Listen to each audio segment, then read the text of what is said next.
No food you eat in your dream is free. You paid for it with something. Maybe you paid for it with your breakthrough, your career, your babies. They take something from you. There's no sex you have in your dream that is free. Nothing you are doing in the dream that is free. Normally, you go to a prostitute physically, you pay. When you go to a restaurant physically, you pay. So there's no transaction that takes place in the realm of the spirit that something didn't leave you. That's the exchange I'm talking about. The marine husband coming is exchanging the sex for something. The marine wife is exchanging the sex for something. The evil caterer is exchanging the sex for something. Something definitely leaves somebody when they have demonic exchange dreams, and it takes place in the hour of the midnight. Exchange of stew for birthright. Exchange of generational blessing for present pleasure. Esau say, give me this stew, let me eat. You are talking about birthright. Take my birthright, give me the stew. Exchange. So unintentionally in your dream, most time when you see yourself eating food, having sex, or some other activities you experience in your dream, an exchange took place. Many things are exchanged at midnight. Exchange rate, meaning the midnight is when people enter into new seasons of their life. The way you say you are traveling from one country to another, then you are trying to exchange your money to the rate of the country you are entering. We transmit into other seasons of our life in the midnight, and that exchange also take place. We exchange virtues. Glory can be exchanged. Stars can be exchanged. Opportunity can be exchanged. Promotion can be exchanged at midnight hour. So we travel during the day, we travel anytime. The first thing everybody is trying to do when they are traveling to a new country, they are thinking of exchange. The currency this country is using, I need to exchange. So in the midnight is when this exchange goes on in the realm of the spirit. So exchange rates are high at the hour of the midnight. For example, Esau exchanging birthright for stew. That's how the realm of the spirit is. They take birthright from you and they give you stew, like those food you eat in your dream. In the book of 1 Kings 3:16, now 2 women who were harlots came to the king and stood before him. And one woman said, "Oh my lord, this woman and I dwell in the same house, and I gave birth while she was in the house. And it happened the 3rd day after I've given birth, this woman also gave birth, and we were together. No one was with us in the house except 2 of us in the house. And this woman's son died in the night because she lay on him. So she arose in the middle of the night and took my son from my side while your maidservant slept, and laid it in her bosom, and laid a dead child in my bosom." Now see exchange. That's what it's called, exchange. 2 women brought a case and they said, "My child was alive." She laid down on her child, and when she saw that her child was dead, she exchanged it. So that is midnight for you. Spiritual exchange rates are high at the midnight hour. So there's a spiritual exchange going on. Spiritual exchange. What can a man give for an exchange of his soul? Mark 8:37. What can a man give for an exchange of soul? Now number 2 is most sudden divine visitation transpires at midnight. When you are waiting on God, most time He comes to speak to you at midnight. In the book of Matthew 25 from verse 1, He spoke of virgins. He said there were 5 virgins. He said, then the kingdom of heaven would be likened to 10 virgins who took their lamp and went out to meet their bridegroom. Now 5 of them were wise and 5 were foolish. Those who were foolish took their lamp and took no oil with them, but the wise took oil in their vessel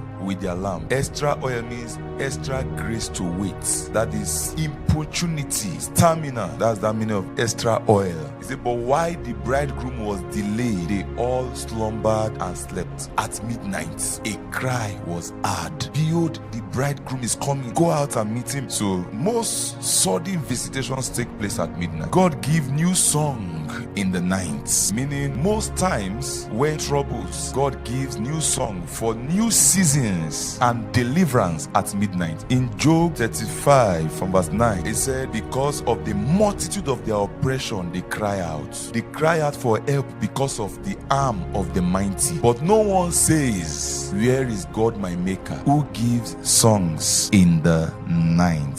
Sometimes you are going through a certain oppression for a long season. You prayed, you fasted, you've done everything you know how to do, you've given, but that problem is still there. Any night you discover you were sleeping and a worship song kept on repeating in your spirit, that song is a song from God. He gives this song in the night. In Psalm 32 from verse 7, David said, "You are my hiding place. You shall preserve me from trouble. You shall surround me with songs of deliverance." So most time when we are going through the most oppression in our life, in the midnight hour, God send a song that will break us free. When the sorrow is too much, anguish is too much, the pain is too much, and sometimes, most times, we can't even pray anymore. And God, in his infinite mercy, in the multitude of his tender mercy, he come to give you one song that bring you out of the prison. Number 4, we command deliverance at midnight. We command deliverance at midnight. Psalm 44 from verse 4. He said, "You are my king, O God. Command victory for Jacob." In Acts 16:25, the Bible said Paul and Silas were arrested, but at midnight. Paul and Silas were praying at midnight. So they commanded their deliverance at midnight. During the day, they remained quiet in oppression, but at midnight, they rose up their voice and said, "No, we can't stay here anymore." You see that the Bible says they prayed and sang hymns. I told you God gives songs at night. So they didn't only pray, they sang hymn. So make your midnight a singing hour, singing moments. Even in oppression, even in battles, sometimes just wake up in the midnight. Don't complain many things, just begin to worship. Say, "Lord, this is me." Most times, your worship can explain your pain to God better. Most times, your worship can express your feeling better. So that is what you do at midnight. Number 5, most times, God carries out spiritual judgments at midnight. The Bible said in the book of Exodus 11 from verse 4, Moses was speaking. He said, then Moses said, "Thus says the Lord, about midnight I will go out in the midst of Egypt, and all the firstborn in the land of Egypt shall die, from the firstborn of Pharaoh who sits on his throne, even to the firstborn of the female servant who is behind the handmill, and all the firstborn of the animals. Then there shall be a great cry throughout all the land of Egypt, such was as never be before, nor shall be like it again. But against none of the children of Israel shall a dog move his tongue against man or beast, that you may know that the Lord does make a difference between Egyptian and Israel."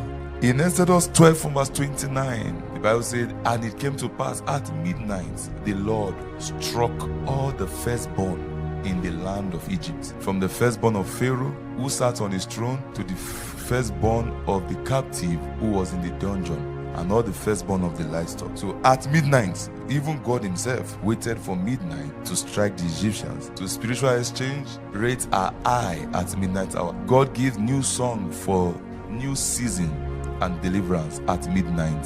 3, most sudden divine visitation transpire at midnight. We command deliverance at midnight. Most time, God carries out spiritual judgment at midnight. So midnight is a time for exchange.